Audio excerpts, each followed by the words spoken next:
नमस्कार दोस्तों, कुटल्या सत्या एजुकेशन में आप सभी का स्वागत है। मैं हूं सत्येंद्र कुमार। दोस्तों, आज है 11 जून और 11 जून के जितने भी करंट अफेयर्स के बने हैं आप सभी को हमारे चैनल के माध्यम से बताए जाएंगे। तो दोस्तों, क्वेश्चंस के साथ साथ सभी क्वेश्चंस के पॉइंट्स को भी बताए जाते हैं। तो मैं आप सभी से यही अनुरोध करूँगा कि प्लीज़ वीडियो को आप स्किप मत कीजिएगा और वीडियो को लास्ट तक देखिएगा। तो चलिए स्टार्ट करते हैं। स्टार्ट करने से पहले दोस्तों, अगर आप सभी ने अभी तक हमारे चैनल को सब्सक्राइब नहीं किया है तो सब्सक्राइब कर लीजिए और बेल आइकन को प्रेस कर लीजिए। बेल आइकन प्रेस करने से ये होगा कि जब भी हम वीडियोस को अपलोड करेंगे आपके पास नोटिफिकेशन के साथ आपको अपडेट मिलता रहेगा। और तो और दोस्तों, आप सभी ने टेलीग्राम पेज से ज्वाइन नहीं हुए हैं तो ज्वाइन हो जाइए। आप सभी को लिंक डिस्क्रिप्शन बॉक्स में मिल जाएगा। वहां पे आप सभी को daily PDF file Telegram page पे प्राप्त हो जाएगा। तो चलिए स्टार्ट करते हैं प्रश्न को। पहला प्रश्न, कर्मचारी भविष्य निधि ईपीएफओ ने लॉकडाउन के दौरान पिछले 2 महीनों में कितने करोड़ रुपए का भुगतान किया है? ऑप्शन ए 21,540 करोड़ रुपए, ऑप्शन बी 11,540 करोड़ रुपए, ऑप्शन सी 10,140 करोड़ रुपए, ऑप्शन डी 31,540 करोड़ रुपए। तो ध्यान दीजिएगा, राइट आंसर होगा ऑप्शन बी 11,540 करोड़ रुपए। चलिए मुख्य पॉइंट्स को देखते हैं। कर्मचारी भविष्य निधि संगठन ईपीएफओ ने लॉकडाउन के दौरान पिछले 2 महीनों में 36.02 लाख दवाओं के निपटान किए और अपने सदस्यों को 11,540 करोड़ रुपए वितरित किए। बयान में कहा गया है कि कुल दवाओं में से 15.54 लाख दवाएं कोविड-19 संकट से राहत देने के लिए प्रधानमंत्री गरीब कल्याण योजना पीएमजीकेवाई के तहत ईपीएफ से पैसा निकालने की दी गई अनुमति से संबंधित थे। इसके तहत कुल 4,580 करोड़ रुपए वितरित किए गए। चलिए प्रश्न नंबर 2, ध्यान दीजिएगा। केंद्र सरकार ने कोरोना संकट के कारण ड्राइविंग लाइसेंस, फिटनेस सर्टिफिकेट एवं परमिट की वैधता कब तक बढ़ाने का निर्णय लिया? ऑप्शन ए 15 अगस्त, ऑप्शन बी 25 जुलाई, ऑप्शन सी 30 सितंबर, ऑप्शन डी 10 अक्टूबर। राइट आंसर होगा ऑप्शन सी 30 सितंबर। चलिए इसके मुख्य पॉइंट्स को देख लेते हैं। केंद्र सरकार ने मोटर वाहन अधिनियम, केंद्रीय मोटर वाहन नियमों के तहत अनिवार्य सभी दस्तावेजों की वैधता 30 सितंबर 2020 तक के लिए बढ़ा दी गई है। इस फैसले को समझे तो जिन लोगों के दस्तावेज की वैधता 1 फरवरी 2020 से 30 सितंबर 2020 के बीच समाप्त हो रही है तो उसकी वैधता 30 सितंबर 2020 तक बढ़ा दी गई है। उत्तर प्रदेश सरकार ने भी इसे लागू कर दिया। मंत्रालय की विज्ञप्ति के अनुसार कोविड-19 संकट की मौजूदा स्थिति को ध्यान में रखते हुए और इस संबंध में मिले अनुरोधों पर गौर करने के बाद गडकरी ने यह निर्देश जारी किया। चलिए प्रश्न नंबर 3, हाल ही में किस पहले अरब देश ने अपना मंगल मिशन लॉन्च करने की घोषणा की है? तो ऑप्शन ए संयुक्त अरब अमीरात, option B Oman, option C Qatar, option D Iraq. तो राइट आंसर होगा ऑप्शन ए संयुक्त अरब अमीरात। चलिए इसके मुख्य पॉइंट्स को देखते हैं। संयुक्त अरब अमीरात यूएई 15 जुलाई को पहली बार मंगल ग्रह के लिए मिशन लॉन्च करने जा रहा है। ऐसा करने वाला यूएई अरब देशों की दुनिया में पहला देश होगा।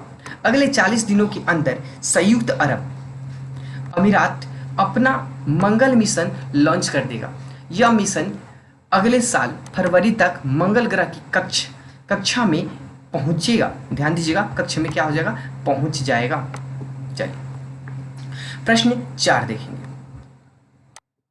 राष्ट्रपति रामनाथ कोविंद ने जम्मू कश्मीर की और लद्दाख प्रदेश के संयुक्त हाई कोर्ट के जज के रूप में किसे नियुक्त किया है? ऑप्शन ए जावेद इकबाल वानी, option B Akhtar Abdul Wani, option C Siddharth Shankar, option D Babu Jwala Prasad. तो राइट आंसर होगा ऑप्शन ए जावेद इकबाल वानी। चलिए इसके मुख्य पॉइंट्स को देखते हैं। जावेद इकबाल वानी, जाने माने अधिवक्ता जावेद इकबाल वानी को मंगलवार को जम्मू कश्मीर उच्च न्यायालय का न्यायाधीश नियुक्त किया गया। करीब 7 साल के अंतराल के बाद कश्मीर के किसी वकील को जम्मू कश्मीर उच्च न्यायालय के न्यायाधीश के रूप में नियुक्त किया गया। इससे पहले जस्टिस अली मोहम्मद मागरे वर्ष 2013 में उच्च न्यायालय के न्यायाधीश के रूप में नियुक्त आखिरी कश्मीर वकील थे। चलिए प्रश्न नंबर 5 देखेंगे। प्रश्न 5 है कि वैज्ञानिक एवं प्रौद्योगिकी अनुसंधान संस्था CSIR की पालमपुर स्थित अनुसंधान इकाई ISBT ने हींग और केसर की खेती के लिए किस राज्य सरकार के साथ समझौता किया? Option A Bihar, option B Punjab, option C Himachal Pradesh, option D Uttar Pradesh. तो राइट आंसर होगा ऑप्शन सी हिमाचल प्रदेश। चलिए इसके मुख्य पॉइंट्स को देखते हैं। हिमाचल प्रदेश, हिमालय जैव संसाधन प्रौद्योगिकी संस्थान हिमाचल प्रदेश सरकार ने किसानों की आय बढ़ाने के उद्देश्य से देश में केसर और हींग की खेती को बढ़ावा देने के लिए साझेदारी की है। यह साझेदारी हिमाचल प्रदेश में कृषि आय बढ़ाने, आजीविका में वृद्धि और ग्रामीण विकास के उद्देश्य को पूरा करने में मददगार होगा। चलिए प्रश्न नंबर 6। हाल ही में किस राज्य सरकार द्वारा राज्य कौशल पोर्टल और ऑनलाइन श्रमिक रोजगार विनियम की शुरुआत की गई है? तो option A Gujarat, option B Jharkhand, option C Tamil Nadu, option D Rajasthan. तो राइट आंसर होगा ऑप्शन डी राजस्थान। ध्यान दीजिएगा। चलिए इसके मुख्य पॉइंट्स को देखते हैं। इस पोर्टल को सूचना और प्रौद्योगिकी विभाग, IT और राजस्थान कौशल और आजीविका विकास निगम RSLDC द्वारा विकसित किया गया है। राज्य कौशल पोर्टल का उद्देश्य प्रवासी श्रमिकों के लिए अवसरों की उपलब्धता में सुधार करके उद्योग और मजदूरों के बीच फासले को कम करना है। इस पोर्टल का उद्देश्य उद्योगों द्वारा उन श्रमिकों के रोजगार की समस्या को दूर करना है जिन्हें रोजगार न मिलने के कारण कई समस्याओं से जूझना पड़ रहा है। ध्यान दीजिएगा, रोजगार नहीं मिलने के कारण क्या हो रहा है? रोजगार नहीं मिलने के कारण ये हो रहा है कि मजदूरों को कई समस्याओं से जूझना पड़ रहा है। चलिए प्रश्न नंबर 7। राष्ट्रीय कृषि और ग्रामीण विकास बैंक नाबार्ड ने असम ग्रामीण विकास बैंक को कितने करोड़ रुपए की विशेष चल निधि सुविधा देने की घोषणा की है?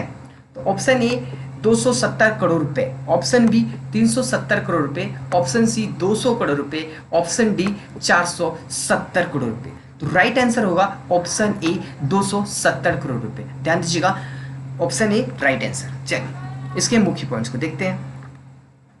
कोरोना महामारी के दौरान किसानों की कृषि गतिविधियों का सहयोग करने के लिए 270 करोड़ रुपए की विशेष चल निधि सुविधा प्रदान की गई है। यह ऋण सुविधा किसानों को अपने फसल उत्पादन को बढ़ाने में सक्षम बनाएगी, जो इस कठिन समय में राज्य के कृषि ऋण के लिए एक वरदान साबित होगा।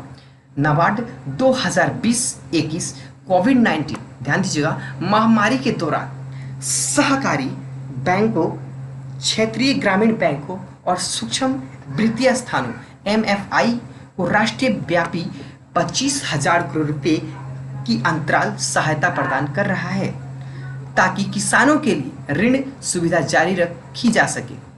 चलिए प्रश्न नंबर 8 देखेंगे। 8,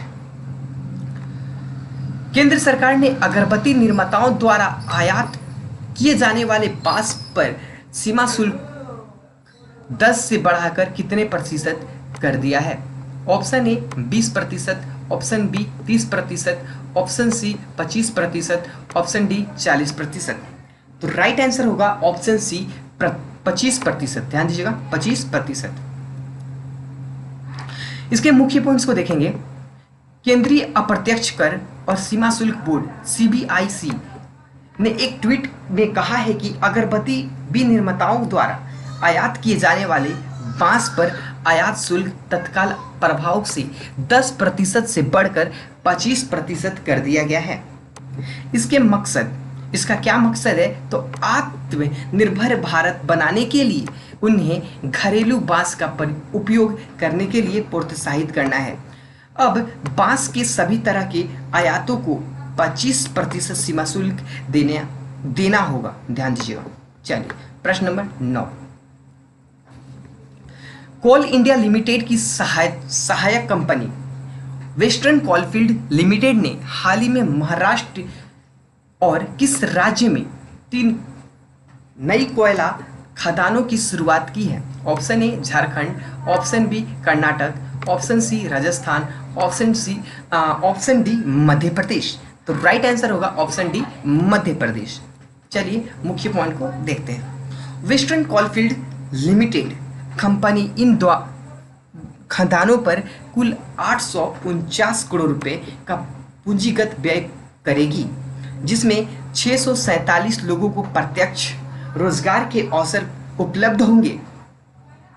उल्लेखनीय है कि वित्तीय वर्ष 2023 से लेकर 24 तक वेस्टर्न कोलफील्ड लिमिटेड ने 20 नई परियोजनाओं को शुरू करने का लक्ष्य निर्धारित किया है, जिनमें से 14 परियोजनाएं महाराष्ट्र और 6 परियोजनाएं मध्य प्रदेश में शुरू की जाएगी। गौरतलब है कि वित्तीय वर्ष 2019-20 में वेस्टर्न कोलफील्ड लिमिटेड ने 57.64 मिलियन टन कोयले का उत्पादन किया था, जो कि पिछले वित्तीय वर्ष की तुलना में 8% से भी अधिक की वृद्धि को दर्शाता है। चलिए प्रश्न नंबर 10 देखेंगे। प्रश्न नंबर 10। छत्तीसगढ़ सरकार ने राज्य में पुलिस कर्मियों के मानसिक तनाव, ध्यान दीजिएगा, मानसिक तनाव और डिप्रेशंस को कम करने के लिए किस नाम से एक अभियान शुरुआत की है या शुरू की है? चलिए option A Sampandan, option B Naman, option C Khushi, option D Pratibha. तो राइट आंसर होगा ऑप्शन ए संपंदन। मुख्य पॉइंट्स। छत्तीसगढ़ सरकार ने राज्य में पुलिस कर्मियों के मानसिक तनाव और डिप्रेशंस को कम करने के लिए संपंदन नाम, ध्यान दीजिएगा, संपंदन नाम से एक अभियान शुरुआत की है। इस संबंध में राज्य के वरिष्ठ अधिकारियों को मनोचिकित्साओं और मनोवैज्ञानिकों द्वारा औषधग्रस्त अधिकारियों और कर्मचारियों के लिए परामर्श है और चिकित्सा उपचार के बारे में दिशा निर्देशों का सख्ती से पालन करने के निर्देश दिए गए हैं। इस कार्यक्रम के दौरान परामर्श, शस्त्र, संगीत और योग थेरेपी की व्यवस्था की जाएगी। योग कक्षाओं के संचालन के लिए स्थानीय योग शिक्षकों का सहयोग मांगा गया है। चलिए तो दोस्तों, आप सभी को कौटिल्य सत्या एजुकेशन के द्वारा टोटल 10 प्रश्न बताए गए, जो कि डेली करंट अफेयर्स के माध्यम से बताया जाता है। और दोस्तों, यदि आप सभी को क्वेश्चंस वीडियो पसंद आए तो प्लीज़ वीडियो को लाइक कीजिए, और किसी भी क्वेश्चन से कुछ पूछना हो तो प्लीज़ आप कमेंट बॉक्स में कमेंट जरूर कीजिए। और तो और दोस्तों, जाते जाते मैं आप सभी से यही बोलना चाहूँगा कि आपने अभी तक हमारे चैनल को सब्सक्राइब नहीं किया है तो सब्सक्राइब कर लीजिए और बेल आइकन को ज़रूर प्रेस कीजिएगा। और तो और टेलीग्राम पेज से ज़रूर ज्वाइन हो जाइए, आप सभी को लिंक डिस्क्रिप्शन बॉक्स में मिल जाएगा। तो चलिए दोस्तों, अगले दिन मिलते हैं। यहाँ तक के लिए आप सब मेरा नमस्कार।